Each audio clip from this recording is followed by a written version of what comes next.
ये संसार रैन का सपना, जैसे ओस बूंद जल की। ये संसार रैन का सपना, जैसे ये संसार रैन का सपना, जैसे ओस बूंद जल की। ये संसार रैन का सपना, जैसे परमात्मा कहते हैं कि चीटी पायल बाजे पैर, साहिब सुनता है सब लहर। परमात्मा की हृदय से पुकार आप करोगे, भक्ति करोगे। और सभी कहा करते हैं कि भगवान ना रूठना चाहिए, संसार वैसे कर रूठ जा। रूठो जग सारा, रूठो ना भगवान हमारा। जो आपको प्रथम मंत्र दिया जाता है वो इन कमलों से हमने बरी होना है, इनसे नो ड्यू सर्टिफिकेट प्राप्त करना है। तो इन मंत्र के जाप जो दास ने आपको बताए हैं, एक दिन में 108 मंत्र, कोई घने नहीं होते, करके देखिए। तो कई भागों में कर ले, एक बार नहीं कर सके 10 कभी कर ले, 20 कभी कर ले, फिर 20 कर ले, यानी 3 भागों में कर ले, 4 बार कर ले। लेकिन एक बार अभ्यास पड़ा फिर तो आप पढ़े ना जा, कई माला फेर दोगे। तो जितना करोगे उतना ही अच्छा है। नहीं, एक माला में आपका खूब काम चल जाएगा। और फिर ये सतनाम का जाप 2 अक्षर का। कई भ्रमित हो जाते हैं क्योंकि ज्ञान तो रहा नहीं हमें, छोटे मोटे 10 20 100 200 चेले बना रहा है, वो फिर उनको भ्रमित करने के लिए कह देता है कि पहले मंत्र में भी वही नाम है, सतनाम में भी वही मंत्र है। ये क्या मंत्र मेरे से यही मिलते हुए कर रहा है एक बकवाद। अरे भले आदमी, यदि तू ही ऐसा गुणी होता तो यहाँ आने की क्या जरूरत थी तुझे। अपन आत्माओं, जैसे एक लड़की के पिता का नाम हरि सिंह और पति का नाम हरि सिंह, तो हरि सिंह उस नाम से नहीं, वो किसका मंत्र है। अब जब उससे पूछेगा तू किसकी बेटी है, हरि सिंह की, तो वो कहाँ उसकी सुरती जाएगी अपने पिता पे। और फिर कहेगा, पूछेगा आप किसकी पत्नी हो, हरि सिंह की। वो हरि सिंह कौन और वो हरि सिंह कौन, नाम एक है लेकिन वो व्यक्ति 2 हैं, और उनके गुण और उनके नाते में भी अंतर है। इसी प्रकार जो मंत्र आपको दिए जाते हैं, दास जो मंत्र दे उसने ब्लाइंड फेथ करके देखो, ये प्रमाणित है।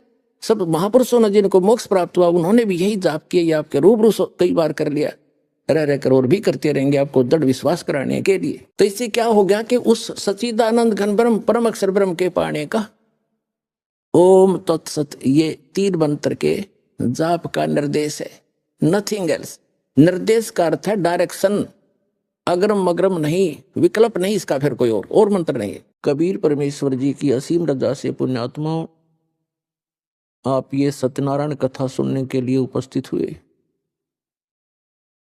अभी तक हमने जिन भी भगवानों को सत्यनारायण मान करके साधनाएं की, वो हमारी अबोधता थी, हमें ज्ञान ठीक से नहीं मिला था। हम श्री विष्णु जी को सत्यनारायण मानकर उनकी कथा सुना करते थे।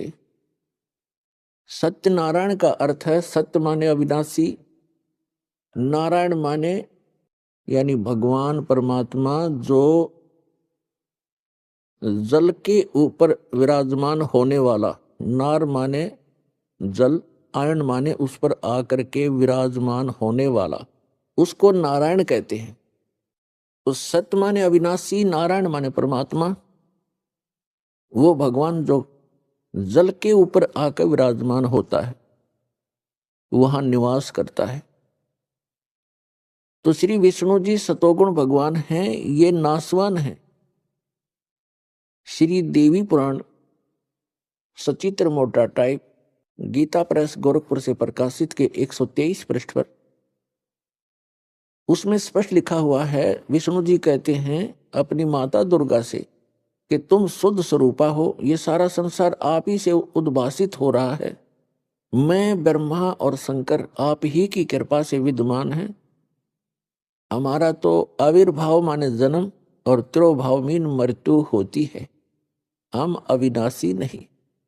तो हमने गलती से इस चतुर्भुजी भगवान विष्णु जी को सत्यनारायण मान लिया, हमारे धर्म गुरुओं को ज्ञान नहीं था। अब सत्यनारायण अविनाशी भगवान कौन है? सत्य साहिब कहो, सत्यनारायण कहो, परम अक्षर ब्रह्म कहो, ये कौन है? ये असंख्य ब्रह्मांड का रचनेहारा और संचालक, इन सब का जनक है। वो कौन है? उसका शुभ नाम क्या है? उनका शुभ नाम है बंदी छोड़ कबीर साहेब। कबीर परमेश्वर, सत कबीर यानी सत साहेब। सत साहेब तो उसकी उपमा है, उनका गुण है, और वास्तविक नाम उनका है कबीर परमेश्वर। वो कौन है? जो काशी के अंदर 120 वर्ष तक एक जुलाहे की भूमिका, दानक की भूमिका करते हुए पूरे विश्व को ज्ञान प्रदान किया करते थे। वो परमात्मा सत्यनारायण है, सत्य साहेब है। पुण्यात्माओं, ये ज्ञान कहां से हुआ कि ये सत्यनारायण है? ये ज्ञान इस दास को कैसे हुआ? परमेश्वर की एक वाणी पढ़ी कबीर भगवान की कि वेद मेरा भेद है, मैं ना वेदन के माही, और जौन वेद से मैं मिलूं ये वेद जानते नहीं।